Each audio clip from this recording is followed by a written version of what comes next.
Hello, hello మిత్రం. Welcome to Wiz club. Last క్లాస్‌లో మనం 20 క్వెషన్స్ వరకు కవర్ చేసుకున్నాం. ఇప్పుడు లాస్ట్ 10 క్వెషన్స్ కవర్ చేసుకుందాం. మిషన్ 30 ఎవరైనా కొత్త వాళ్ళుంటే మిషన్ 30 అనేది సీరీస్ ఒకటుంది కదా! గుర్తుపెట్టుకోండి. Target AP constable. ప్రతిరోజు 8 సబ్జెక్ట్స్ నుంచి మీకు 30 క్వెషన్స్ అనేవి ఇవ్వడం జరుగుతుంది.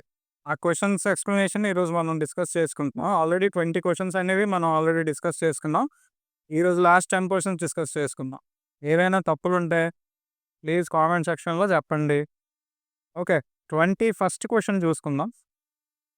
Which governor general is credited with the passing of the Ilbert bill which sparked a significant political controversy in India? Simply Ilbert bill పార్లమెంట్‌లో ప్రవేశపెట్టిన గవర్నర్ జనరల్ ఎవరు అని అడిగాడు.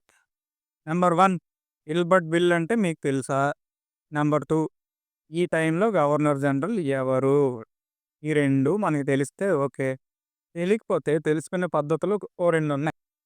అందులో గవర్నర్ జనరల్ ఉండే కాలం ఏ ఇయర్‌లో ఏ గవర్నర్ జనరల్ ఉన్నాడు మీకు తెలుసా? తెలిస్తే ఈ ఇల్పటి బిల్ ఎప్పుడు పాస్ అయిందో తెలిస్తే ఈ ఇయర్‌కి ఒకవేళ గవర్నర్ జనరల్ డైరెక్ట్‌గా గుర్తులేడు. ఈ 1800 సంవత్సరంలో ఎవరున్నారు? వీళ్ళందరూ కూడా 1800 సంవత్సరాలు దాదాపుగా ఈ ముగ్గురు కూడా 1800 సంవత్సరం. ఈ లాస్ట్ అతన్ని వదిలేయండి. వి ఈ టైమ్ టు ఈ ఇల్బర్ట్ బిల్ పాస్ అయిన టైం మీకెక్కడో గుర్తుంది. ఈ రిప్పన్‌ని మీరు గాని, ఈ డఫ్రిన్ గాని, ఈ కానింగ్ గాని ఏదో ఒక టైమ్ పీరియడ్‌లో ఏదో ఒక పని చేసుంటే ఆ టైమ్ పీరియడ్ మీకు గుర్తుంది. ఆ 2 ఈ సంవత్సరాలను కూడా మీరిక్కడ టాలీ చేసుకోవచ్చనమాట. వీళ్ళుండే టైమ్ పీరియడ్ ఈ ఇయర్, ఈ ఇల్బర్ట్ బిల్ పాస్ అయింది ఏదో ఒక ఇయర్‌లోని మీకెక్కడో గుర్తుంటది కదా! ఆ ఇయర్ కూడా మీకు గుర్తొచ్చుంటది. ఆ 2 టైమ్ పీరియడ్‌లు ఒక దగ్గరకి తీసుకొచ్చి ఎవరితో ఒక దానితోని మ్యాచ్ చేసుకొని ఆన్సర్ చెప్పొచ్చు. లేదా ఇంకేం చేయలేము. అప్పుడు ఆన్సర్ చెప్తాను వినండి. ఇల్బర్ట్ బిల్ ఎప్పుడు పాస్ చేశారు? ఎవరు పాస్ చేశారు? ఇవి తెలుసుకునే ముందు అసలు ఫస్ట్ ఇల్బర్ట్ బిల్ అంటే ఏంటో మనకు తెలియాలి. దాన్ని తెలుసుకోవాలంటే ఇప్పుడు చెప్తాను వినండి.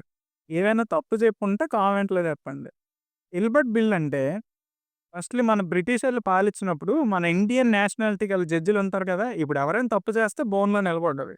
బోన్‌లో నిలబడేటప్పుడు జడ్జి అన్నోడు తీర్పు చెప్పాలి. అది మన పూర్వకాలంలో కొలోనియలిజం టైంలోనే మన ఇండియన్ నేషనాలిటీ ఉన్న జడ్జిలు కూడా జడ్జిగా వ్యవహరిస్తారు గదా! అదే టైంలో బ్రిటిషర్లు ఎవరో తప్పు చేసి బోన్‌లో నిలబడ్డారనుకోండి. అప్పుడు మన ఇండియన్ జడ్జి అన్నోడు జడ్జి కింద నిర్వహించకూడదనమాట. అదొక ఆచారం అప్పుడు. ఇలాంటివన్నిటిని మన వాళ్ళు బాగా వ్యతిరేకిచ్చి, ఇలాగ ఎలాగవుతదండి అని ఎవరో వైస్‌రాయ్ మనకి ఇప్పుడు ఆన్సర్ తర్వాత చెప్తాను. ఎవరో వైస్‌రాయ్ ఉన్నప్పుడు బ అడిగితే అతను పెద్ద మనసు చేసుకొని ఇల్బర్ట్ బిల్లుని ప్రవేశపెట్టాడనమాట. ఇల్బర్ట్ బిల్లు ప్రవేశపెట్టడం ద్వారా ఏం జరిగిందంటే, దీని యొక్క ప్రాముఖ్యత ఏంటంటే, ఈ బిల్లు ద్వారా మన ఇండియన్ జడ్జిలు కూడా ఎవరైతే భారతీయ జడ్జిలుగా ఉన్నారో, వాళ్ళు యూరోపియన్‌లు ఎవరైనా తప్పు చేశారనుకోండి, ఆ యూరోపియన్‌లు తప్పు చేసి వచ్చి బోన్‌లో నిలబడితే, పూర్వకాలంలో భారతీయ నేషనాలిటీ ఉన్న జడ్జి పక్కెళ్ళిపోవాలనమాట. ఈ ఇల్బర్ట్ బిల్లు ప్రవేశపెట్టడం ద్వారా ఆ జడ్జి మన భారతీయ జడ్జి కూడా ఆ యూరోపియన్ అఫెండర్స్‌ని ట్రై చేయొచ్చనమాట. అది ఇల్బర్ట్ బిల్ యొక్క ప్రాముఖ్యత. ఇప్పుడు అర్థమైంది కదా! ఇల్బర్ట్ బిల్ అంటే అది. ఇప్పుడు క్వెషన్‌కొస్తే ఈ ఇల్బర్ట్ బిల్ ఎప్పుడు ప్రవేశపెట్టారు? ఇది ప్రవేశపెట్టినప్పుడున్న గవర్నర్ జనరల్ ఎవరు? ఓకే. ఇది చూసుకుంటే ఇల్బర్ట్ బిల్ 1883లో ప్రవేశపెట్టారు. ఈ కాలంలో governor general Ripon. Governor general Ripon అనేవాడున్నాడు. ఓకే. ఇది ఇక్కడితో ఆన్సర్ అయిపోయింది. సింప్లీ కానింగ్ గురించి చూసుకుంటే, లార్డ్ కానింగ్ మనకి చాలా ప్రసిద్ధి చెందిన 1857 తిరుగుబాటు సమయంలో లార్డ్ కానింగ్ మనకు వైస్‌రాయ్ కింద ఉన్నాడు. అలాగే లార్డ్ డఫ్రిన్ చూసుకుంటే 1885 మనకి ఐఎన్‌సీ స్థాపన జరిగినప్పుడు లార్డ్ డఫ్రిన్ అనేవాడు వైస్‌రాయ్‌గా ఉన్నాడు. లార్డ్ వెవెల్ ప్రణాళిక ప్రవేశపెట్టినప్పుడు మన లార్డ్ వెవెల్ అనేవాడు వైస్‌రాయ్‌గా ఉండడం జరిగింది. 1945లో. ఇది ఇంపార్టెన్స్. మళ్ళీ గుర్తుపెట్టుకోండి ఇల్బర్ట్ బిల్ ఎప్పుడు ప్రవేశపెట్టారంటే 1883. చెప్పింది ప్రతి ఒక్కటి కూడా గుర్తుపెట్టుకోండి. నేను ఇక్కడ ఆప్షన్స్‌లోను కూడా ఏవేవైతే చెప్పానో అవి కూడా మీకు బిట్ కింద రావడానికి అవకాశాలుంటాయి. దేన్ని కూడా తక్కువ చేసి చూడకండి ప్లీజ్. ప్రతీది కూడా ఇంపార్టెంట్. మీకు హిస్టరీ నుంచి వెయిటేజ్ ఎన్ని మార్కులో తెలుసా? హిస్టరీ నుంచి అక్షరాల మనకి కానిస్టేబుల్ మెయిన్స్‌లో 30 మార్కులు ఇవ్వడం జరుగుతది. సో, కాబట్టి ఈ రివిజన్ సీరీస్ అనేది మీరు చాలా ముఖ్యంగా ఏదో ఒకలా ట్రై చేసి, ఏదో ఒక సమయంలో వినడానికి ట్రై చేయండి. తప్పు చెప్తే నేను చెప్పిన తప్పుని మీరు గుర్తేసుకున్నట్టే మీరు ఎంతో బాగా సబ్జెక్ట్‌ని అర్థం చేసుకొని మీరు ఆల్రెడీ ఒక ప్రొఫెసర్ రేంజ్‌లో ఉన్నారని ఎక్స్‌పెక్ట్ చేసి నాకు కొంచెం నేను చెప్పిన తప్పుని కామెంట్ చేయండనమాట. ఓకే. మనం నెక్స్ట్ క్వెషన్ చూసుకుందాం ఇప్పుడు. 21 క్వెషన్‌కి Lord Ripon answer. Next question చూసుకుంటే పీడీఎఫ్ ఎవరికైనా కావాలంటే టెలిగ్రామ్ గ్రూప్‌లో యాడ్ అవ్వండి. టెలిగ్రామ్ గ్రూప్‌లో ఎవ్రీడే మార్నింగ్ అనేది మనం పీడీఎఫ్స్ పోస్ట్ చేయడం జరుగుతుంది. 22nd క్వెషన్ చూసుకుందాం. Who presided over the Calcutta session of the Indian national Congress in 1906? 1906లో భారతీయ జాతీయ కాంగ్రెస్ యొక్క కలకత్తా సమావేశాన్ని ఎవరు అధ్యక్షత వహించారు? ఐఎన్‌సి. ఐఎన్‌సి ఎప్పుడు స్థాపించారు? ఇది ఫస్ట్ చూసుకుందాం. ఆన్సర్‌కి వద్దాం. ఆన్సర్ ఎలాగా చెప్పుకోక తప్పదు. కొంచెం ఈ ఐఎన్‌సి ఇండియన్ నేషనల్ కాంగ్రెస్ అని ఉంది కదా! మనకి మోడర్న్ ఇండియన్ హిస్టరీలో ఒక ముఖ్యమైన ఘటన ఇది. ఈ ఐఎన్‌సి స్థాపన అనేది. కాబట్టి ఐఎన్‌సి గురించి కొంత మాట్లాడుకుందాం. ఎప్పుడంటే 1885వ సంవత్సరంలో 72 మంది గోకుల్‌దాస్, గోకుల్‌దాస్ తేజ్‌పాల్ సాంస్క్రిట్ కళాశాల, సాంస్క్రిట్ కాలేజ్. ఇది ఎక్కడుందంటే బొంబాయిలో ఉంది. ఈ సాంస్క్రిట్ కాలేజ్‌లో 72 మంది ఒక మీటింగ్ పెట్టుకొని యాక్చువల్లీ ఇది బొంబాయిలో కాకుండా పూణేలో జరగాల్సుంది. ఆ టైంలో ప్లేగ్ వ్యాధి పూణేలో ఫుల్‌గా ఉండడం వల్ల ఆ వెన్యూననేది బొంబాయికి మార్చేశారనమాట.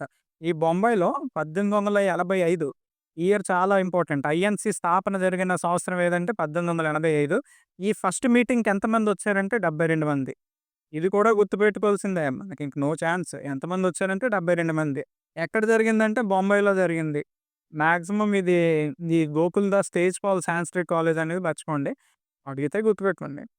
1885లో 72 మంది ఒక మీటింగ్ పెట్టుకొని బొంబాయిలోను ఇండియన్ నేషనల్ కాంగ్రెస్ భారతీయ జాతీయ కాంగ్రెస్‌ని ఆహ్, కమ కాంగ్రెస్‌ని స్థాపించడం జరిగింది. దీనికి ఫస్ట్ దీన్ని స్థాపించినప్పుడు దీనికి స్థాపనలో ముఖ్యమైన వ్యక్తి ఎవరంటే ఏవో హ్యూమ్స్. ఏవో హ్యూమ్స్ అనేవాడి ప్రాతినిధ్యంలో మనకు ఐఎన్‌సి అనేది స్థాపించడం జరిగింది. అయితే ఫస్ట్ సమావేశం ఎప్పుడు? మన 1885లో జరిగిందన్నాను కదా!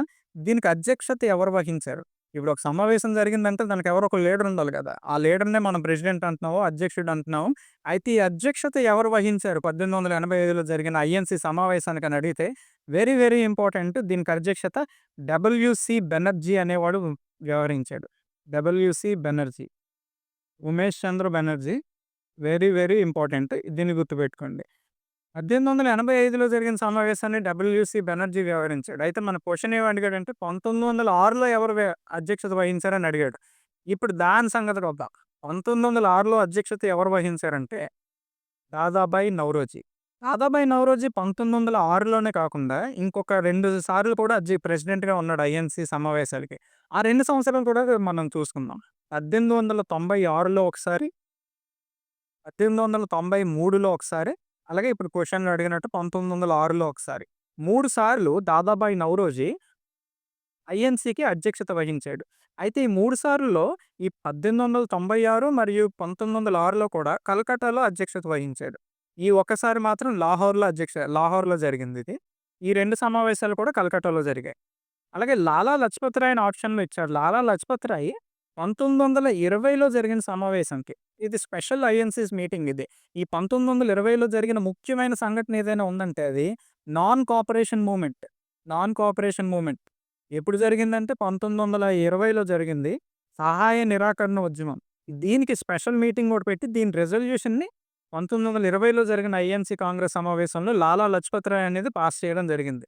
వెరీ ఇంపార్టెంట్ ఇక్కడ లాలా లజపత్ రాయ్ ఇంపార్టెంట్ కాకపోయినా 1920లో జరిగిన ఈ ముఖ్యమైన సంఘటన ఏంటంటే నాన్ కోఆపరేషన్ మూవ్‌మెంట్. దీనికి అధ్యక్షత ఎవరు వహించారంటే గాంధీజీ వహించాడు. ఇది మనకు తెలిసిందే. అయితే 1906లో దాదాబాయి నౌరోజీ అధ్యక్షత వహించాడు కదా! లాలా లజపత్ రాయ్ స్పెషల్ సెషన్‌కి అధ్యక్షత వహించాడు 1920లో. అలాగే గోపాలకృష్ణ గోఖలే ఉన్నాడు కదా! ఇతను కూడా ఒక ఐఎన్‌సి సెషన్‌కి అధ్యక్షత వహించాడు. 1905లో వారణాసిలో జరిగింది ఒక సెషన్. 1905 వారణాసిలో ఒక సెషన్ జరిగింది. ఆ సెషన్‌కి గోపాలకృష్ణ గోఖలే అధ్యక్షత వహించాడు. గోపాలకృష్ణ గోఖలేకి, గాంధీకి ఒక మంచి సంబంధం ఉంది. ఆ సంబంధం ఏటో గాంధీ గోపాలకృష్ణ గోఖలేని ఏమన్నాడో మీరు కామెంట్‌లో చెప్పండి నాకు. నెక్స్ట్ ఏవో హ్యూమ్స్ అనేవాడి గురించి మీకు ముందే చెప్పాను. 1885లో ఐఎన్‌సి ఇండియన్ నేషనల్ కాంగ్రెస్‌ని పెట్టారు కదా! ఇది పెట్టడంలో ముఖ్య పాత్ర వహించిన వారు ఎవరంటే ఏవో హ్యూమ్స్. ఇది కాంగ్రెస్ గురించి చెప్పుకోవాలనుకుంటే ముఖ్యమైన సమావేశాలు ఇవన్నీ చాలా ఉంటాయి. దాని గురించి మనం సెపరేట్ వీడియో చేసుకోవాలి. ప్రస్తుతానికి మన రివిజన్ సీరీస్ కాబట్టి క్వెషన్ వరకు ఏదైతే ఆప్షన్స్ ఇచ్చాడో ఈ ఆప్షన్స్ వరకు ఏదైతే ముఖ్యమైన విషయాలున్నాయో వాటిని మనం టచ్ చేసుకుంటూ వెళ్తున్నాం. నెక్స్ట్ క్వెషన్ చూసుకుంటే 23వ question. The Kuka movement which was a rebellion against the British started in which region of India? Kuka movement. ఈ కూకా మూవ్‌మెంట్ అనేది ఒకటుంది. అది కింద ఇచ్చిన 4 ఆప్షన్స్‌లో ఏ స్టేట్‌లో ప్రారంభించారు అని అడిగారు. కూకా మూవ్‌మెంట్. అసలు ఈ మూవ్‌మెంట్లు ఇయన్నీ కూడా చాలా జరిగాయి. మనకు స్వాతంత్రం రాకముందు ఎన్నో సమావేశాలు, మూవ్‌మెంట్లు ఇవన్నీ జరిగాయి. అందులో ఈ కూకా మూవ్‌మెంట్ ఎక్కడ జరిగిందంటే పంజాబ్‌లో జరిగింది. కూకా మూవ్‌మెంట్‌కి, నామ్‌దారి మూవ్‌మెంట్ మీరు వినే ఉంటారు. నామ్‌దారి మూవ్‌మెంట్ నామ్‌దారి మూవ్‌మెంట్. ఇది సిక్కులకి సంబంధించిన మూవ్‌మెంట్ ఇది.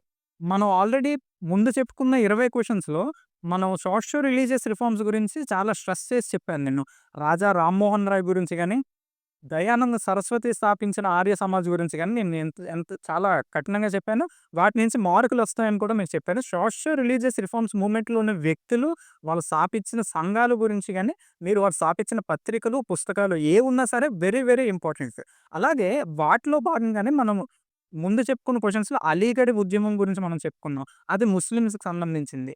ఈ హిందూ కమ్యూనిటీకి సంబంధించింది ఏదైనా ఉందంటే అది ఆర్య సమాజ్‌కి చెప్పుకోవచ్చు. అలాగే సిక్కులకు కూడా కొన్ని ఉద్యమాలు చేశారు. సిక్కు ధర్మంలో ఉండే ఒక లోటుపాట్లను ఏవైనా వాటిని సరిదిద్దుకోవడానికి సిక్కులు చేసిన ఉద్యమంలో నామ్‌దారి ఉద్యమం కూడా ఒకటి. ఈ నామ్‌దారి ఉద్యమంలో భాగమే కూకా మూవ్‌మెంట్. ఈ కూకా మూవ్‌మెంట్ అనేది అక్కడ సిక్కులు అనగానే మనకి ఎక్కువ పంజాబే కదా! పంజాబ్‌లోనే సిక్ కమ్యూనిటీ అనేది ఎక్కువగా ఉంటది.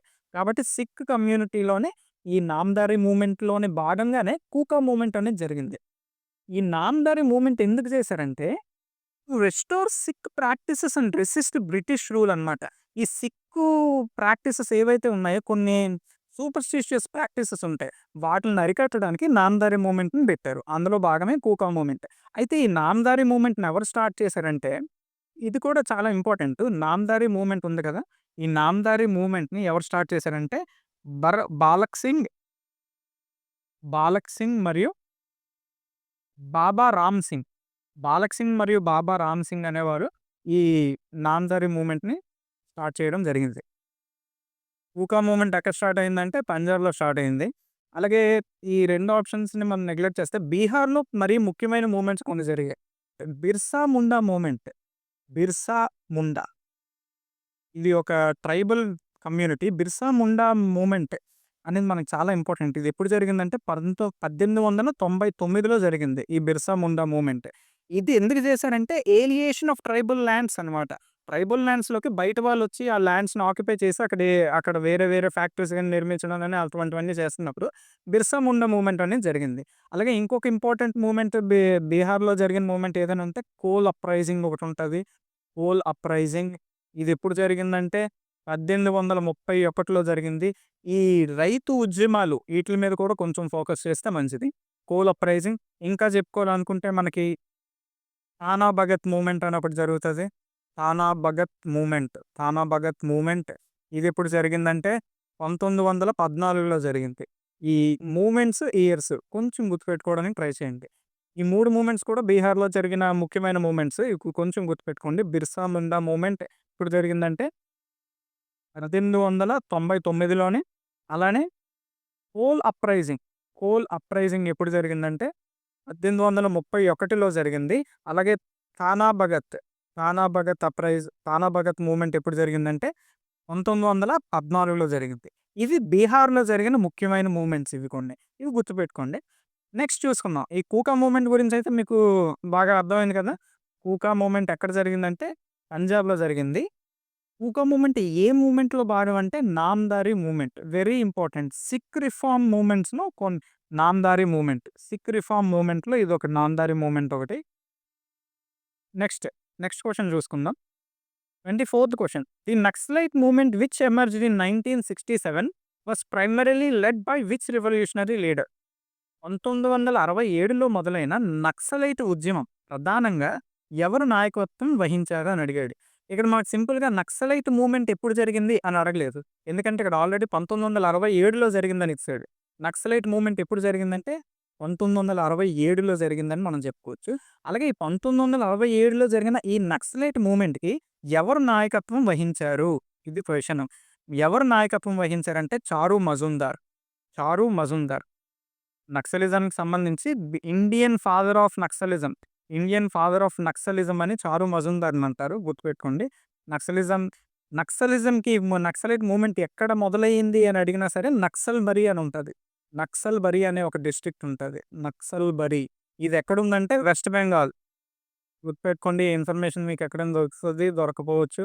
ఇది ఎక్కడుందంటే వెస్ట్ బెంగాల్. నక్సల్బరీ వెస్ట్ బెంగాల్. అక్కడ నక్సలైట్ మూవ్‌మెంట్ ఎప్పుడు జరిగింది? 1967. దీనికి నాయకత్వం ఎవరు వహించారు? Charu Majumdar. Okay. Next question. 25వ క్వెషన్ చూసుకుంటే 25వ క్వెషన్ చూసుకుందాం. The first commission to be appointed by the British government to discuss Indian constitutional reforms was the భారత రాజ్యాంగపు సంస్కరణలపై చర్చించేందుకు బ్రిటిష్ ప్రభుత్వం నియమించిన తొలి కమిషన్ ఏది? ఫస్ట్ కమిషన్ ఏదంటే సైమన్ కమిషన్. ఇది ఎప్పుడొచ్చిందంటే 1927. Year very important. Simon commission ఎప్పుడొచ్చిందంటే 1927. అలాగే మాంటేగ్ చెమ్స్‌ఫోర్డ్ కమిటీ. దీని గురించి మాంటేగ్ చెమ్స్‌ఫోర్డ్ రిఫార్మ్స్ గురించి మనం ఆల్రెడీ డిస్కస్ చేసుకున్నాం. ఎప్పుడొచ్చిందంటే 1919. ఈ మాంటేగ్ చెమ్స్‌ఫోర్డ్ గురించి మనం చాలా డీటెయిల్‌గా ముందు ఒక క్వెషన్ దీని మీద రావడం జరిగింది మనకి. అక్కడ మనం డిస్కస్ చేసాం.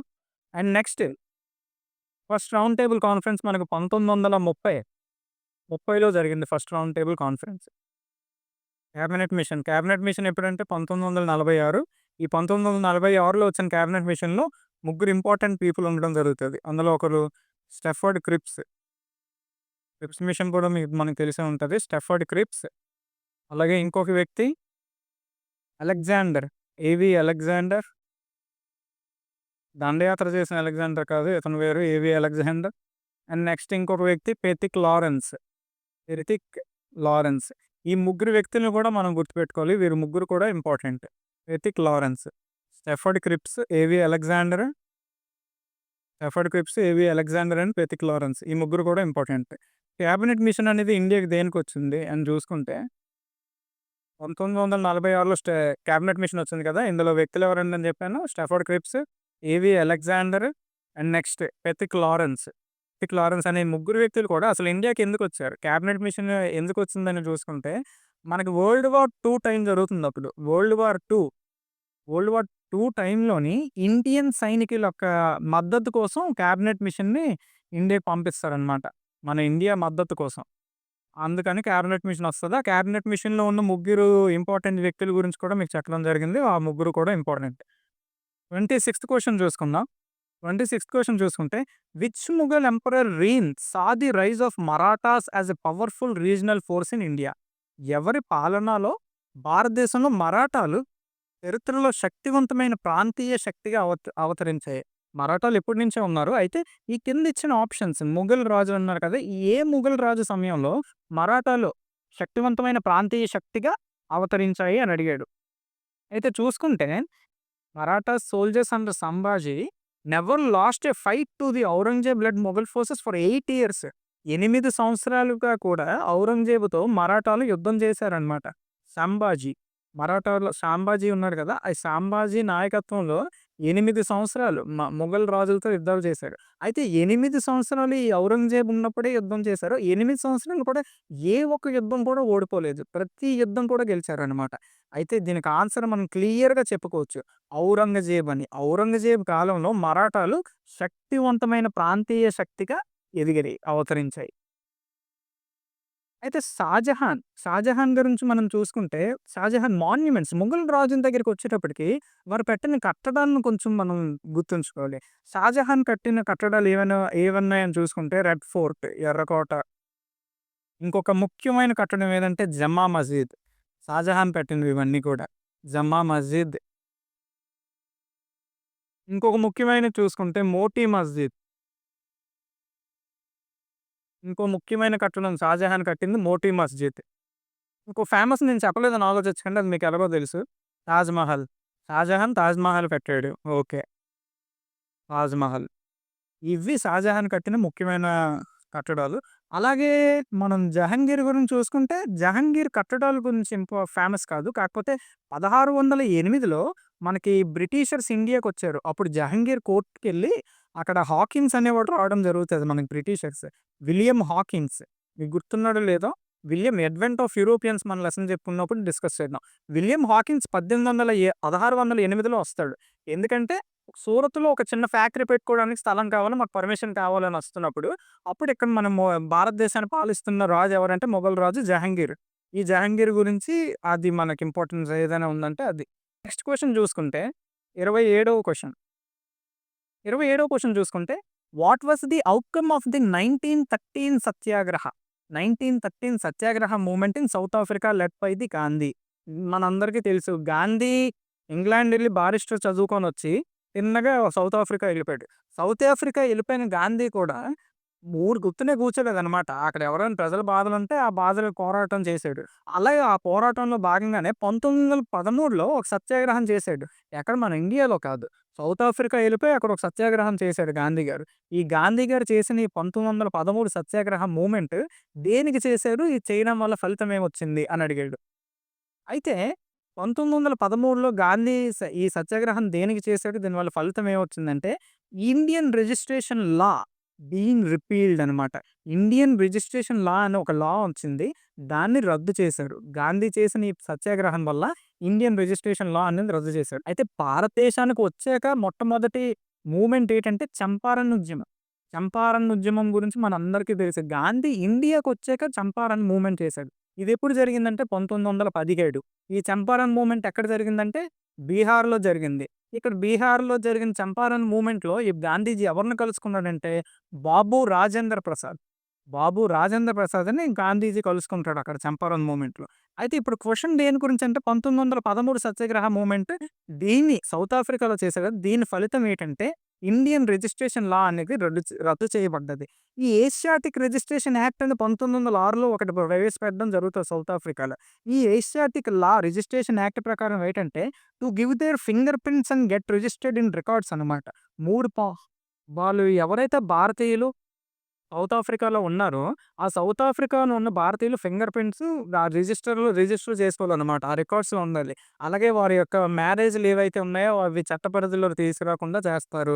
వీటన్నిటికి వ్యతిరేకంగా మన గాంధీజీ 1913లో సత్యాగ్రహం చేసి సక్సెస్ అయిపోయి అప్పుడు ఇండియన్ రిజిస్ట్రేషన్ లాని రద్దు చేయడం జరుగుతది. దీనికి ముఖ్యమైనది ఏంటంటే 1906లో ది ఏషియాటిక్ రిజిస్ట్రేషన్ లా అనేది ఒకటొస్తది. The Asiatic registration law. The Asiatic registration law. ఈ లా ప్రకారం ఈ ఫింగర్ ప్రింట్స్ ఇవ్వాలి. 3 పౌండ్‌ల టాక్స్ ఒకటి పెట్టడం జరుగుతది. ఈ అన్నిట్లికి వ్యతిరేకంగా గాంధీజీ సత్యాగ్రహ చేయడం వల్ల ఇండియన్ రిజిస్ట్రేషన్ లా అని ఏదైతే ఉందో దీన్ని కొట్టివేయడం జరుగుతది. ఇది ఇంపార్టెంట్. ఇది ఫస్ట్ మూవ్‌మెంట్ ఆల్రెడీ మనోడు గాంధీ గారు అక్కడ సత్యాగ్రహం చేసేసారు సౌత్ ఆఫ్రికాలో. ఆ తర్వాత ఇండియాకొచ్చి 1917లో. ఇండియాకి ఎప్పుడొచ్చాడంటే 1915. 1915లో ఇండియాకి రావడం జరుగుతది. ఆ తర్వాత ఒక 2 సంవత్సరాలు గ్యాప్ తీసుకొని 1917లో ఎవరో పిలిసారనేసి అక్కడ మనకి చంపారణ్‌లో ఉద్యమం చేయడం జరుగుతది బీహార్. ఇది గాంధీ గారి గురించి. నెక్స్ట్ క్వెషన్ చూసుకుంటే 28వ క్వెషన్. నెక్స్ట్ క్వెషన్ 28వ question. The communist party of India was established in which year? భారత కమ్యూనిస్ట్ పార్టీ స్థాపించబడిన సంవత్సరం. దీని మీద నేను ఒక ఆన్సర్ చెప్తే ఇంకొకరు ఇంకో ఆప్షన్ చెప్తుంటారు. ఒకరు 1920 అంటారు. ఒకరు 1925 అంటారు. దానికి నేను క్లారిటీ ఇస్తున్నాను. నేను ఇచ్చిన క్లారిటీ బట్టి మీరు ఏ ఆప్షన్ అని మీరే డిసైడ్ అవ్వండి. నేనేం పీహెచ్‌డీ చేసిన ప్రొఫెసర్‌ని కాదు. కాబట్టి ఈ కమ్యూనిస్ట్ పార్టీ అనేది ఆల్రెడీ 1920లో టష్కెంట్‌లోనే 1920లో టష్కెంట్ ఉజ్బెకిస్తాన్ క్యాపిటల్ టష్కెంట్ అంటే. మన పైన ఉంటది కదా! నార్త్ వెస్ట్ బోర్డర్ వైపు ఉంటది. టష్కెంట్‌లో ఎంఎన్ రాయ్ గురించి మనం మాట్లాడుకుందాం. ఎంఎన్ రాయ్ అనేవాడు ఆల్రెడీ 1920లో భారతదేశానికి బయట కమ్యూనిస్ట్ పార్టీని స్థాపిస్తాడు. ఎక్కడంటే టష్కెంట్‌లో. అలాగే ఇక్కడ 1920 ఇచ్చాడు. 1925 25 కూడా ఇచ్చాడు. ఏదో ఒక దాన్ని ఇలా 29 చేసుకోండి దీన్ని. ఇప్పుడు ఆప్షన్ సరిపోద్ది. ఇప్పుడు 1925 ఆన్సర్ అవుతది. కాపోతే నేను 2 కూడా మీకు చెప్తున్నాను. భారతదేశానికి బయట 1920లో స్థాపించారు. భారతదేశంలో స్థాపించిన సంవత్సరం ఏంటంటే 1925. 1920లో తష్కెంట్‌లో స్టార్ట్ చేశారు. భారతదేశంలో outside India communist party start చేసింది ఎక్కడంటే టష్కెంట్‌లో ఎంఎన్ రాయ్. 1925లో కాన్పూర్‌లో స్టార్ట్ చేశారనమాట. కాన్పూర్‌లో ఒక మీటింగ్ అవుతది. నేషనల్ కమ్యూనిస్ట్ కాన్ఫరెన్స్ అవుతదోటి. National communist conference. National communist NCC అంటే నేషనల్ క్యాడెట్ కార్ప్స్ అనుకోకండి. నేషనల్ కమ్యూనిటీ కాన్ఫరెన్స్ అనేది కాన్పూర్‌లో అవుతది. 1925లో అవుతది. ఈ 1925లో కమ్యూనిస్ట్ పార్టీ ఆఫ్ ఇండియా 2 భాగాలుగా విడిపోవడం ఏదో గొడవలు జరుపుకొని కమ్యూనిస్ట్ పార్టీ ఆఫ్ ఇండియా ఇండియాలో స్థాపించడం జరుగుతది. Okay. Communist party of India ఎక్కడ స్థాపించారని అడిగితే నాకు తెలిసి 2 ఆప్షన్స్ ఒకే క్వెషన్‌లో ఉండకపోవచ్చు. అయితే 1920లో టష్కెంట్‌లో స్థాపించారు. 1925లో మన కాన్పూర్‌లో స్థాపించారు. ఈ 2. అయితే ముఖ్యమైన వ్యక్తి కమ్యూనిస్ట్ పార్టీ గురించి మాట్లాడుకుంటున్నప్పుడు కమ్యూనిస్ట్ పార్టీలో ముఖ్యమైన వ్యక్తి ఎవరైనా ఉన్నారంటే ఎంఎన్ రాయ్. ఎంఎన్ రాయ్ గురించి మనం చూసుకుంటే 1934లో ఎంఎన్ రాయ్ అనేవాడు ఫస్ట్ పర్సన్ అనమాట. ఫస్ట్ పర్సన్ ఎందుకంటే కాన్స్టిట్యూయెంట్ అసెంబ్లీ అని ఒకటి ఉండాలి. ఈ కాన్స్టిట్యూయెంట్ అసెంబ్లీ ద్వారా మనం భారత రాజ్యాంగాన్ని మనం రాసుకోవాలంటే భారత రాజ్యాంగ సమితి లేదా సంఘం అనేది ఒకటి ఉండాలి. కాన్స్టిట్యూయెంట్ అసెంబ్లీ అనేది ఒకటి ఉండాలి. దాని ద్వారా మనం రాజ్యాంగం రాసుకోవాలి అని 1934లో ఈ ఫస్ట్ భావనను తెలిపిన వ్యక్తి ఎవరంటే ఎంఎన్ రాయ్. ఈ ఎంఎన్ రాయ్‌ని ఈ విధంగా కూడా గుర్తుపెట్టుకోండి. ఎంఎన్ రాయ్ 1934లోనే మనకు కాన్స్టిట్యూయెంట్ అసెంబ్లీ ఉండాలి. ఆ అసెంబ్లీ ద్వారా మన భారత రాజ్యాంగాన్ని కాన్స్టిట్యూషన్ రాసుకోవాలి అనేవి మాట చెప్పిన మొట్టమొదటి వ్యక్తి ఎవరంటే ఎంఎన్ రాయ్. ఓకే. 29వ క్వెషన్ చూసుకుందాం. Last 2 questions. 29వ క్వెషన్ చూసుకుంటే, "ఈ treaty of Aix la Chapelle ended which of the following conflicts between the British and French?" Aix la Chapelle ఒప్పందం బ్రిటిష్ మరియు ఫ్రెంచ్ మధ్య ఎటువంటి యుద్ధాన్ని ముగిచ్చింది? 4 యుద్ధాలిచ్చాడు. First Anglo French war, second Anglo French war, third Anglo French war, fourth Anglo French war. 4 options ఇచ్చాడు. ఈ 4 ఆప్షన్స్‌లో ట్రీటీ ఆఫ్ ఎక్స్‌లా చాపెల్ సంధి ఏ యుద్ధ సమయంలో జరిగింది అని అడిగాడు.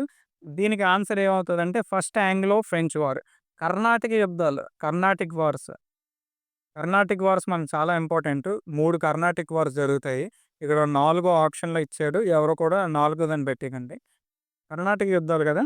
ఈ కర్ణాటక యుద్ధాలు 4 జరుగుతాయి. ఈ 4 Karnataka యుద్ధాల్లో treaty of Aix la Chappell సంధి 1748లో మొదటి ఆంగ్లో ఫ్రెంచ్ యుద్ధాన్ని ఆపడం జరుగుతది. ఈ యుద్ధ సమయంలో ఈ ట్రీటీ ఆఫ్ ఎక్స్‌లా చాపెల్ సంధి జరుగుతది. అలానే మనం చూసుకుంటే ఈ మొదటి ఆంగ్లో ఫ్రెంచ్ వార్ ఎప్పుడు జరిగింది అని చూసుకుంటే 1740 నుంచి 1748 సంవత్సరం వరకు ఈ యుద్ధం జరుగుతది. అంటే 8 సంవత్సరాలు జరిగింది. మరి 8 సంవత్సరాలు ఏం చేశారో నాకు తెలీదు. ఇది ఎక్స్‌లా చాపెల్ సంధి ద్వారా ముగుస్తది. రెండవ ఆంగ్లో ఫ్రెంచ్ వార్ ఎప్పుడు జరిగిందంటే 1749 నుంచి 54 1754 వరకు జరిగింది. అంటే ఇక్కడ 17 రాయలేదని ఎక్కడికో వెళ్ళిపోకూడదు మనం. ఇది 8 సంవత్సరాలు జరిగింది కదా! ఇది ఇంకో 100 సంవత్సరాలు జరిగింది అనకండి. ఇది కూడా 1754లోనే జరిగింది. మూడవ ఆంగ్లో ఫ్రెంచ్ వార్ ఎప్పుడు జరిగిందంటే 1757 నుంచి 1763 వరకు జరిగింది. 3 ఆంగ్లో ఫ్రెంచ్ వార్స్ మీకు ఇయర్స్ చెప్పాను. And first Anglo French war ఏ సంధి ద్వారా ముగిసిందంటే ఎక్స్‌లా చాపెల్ సంధి.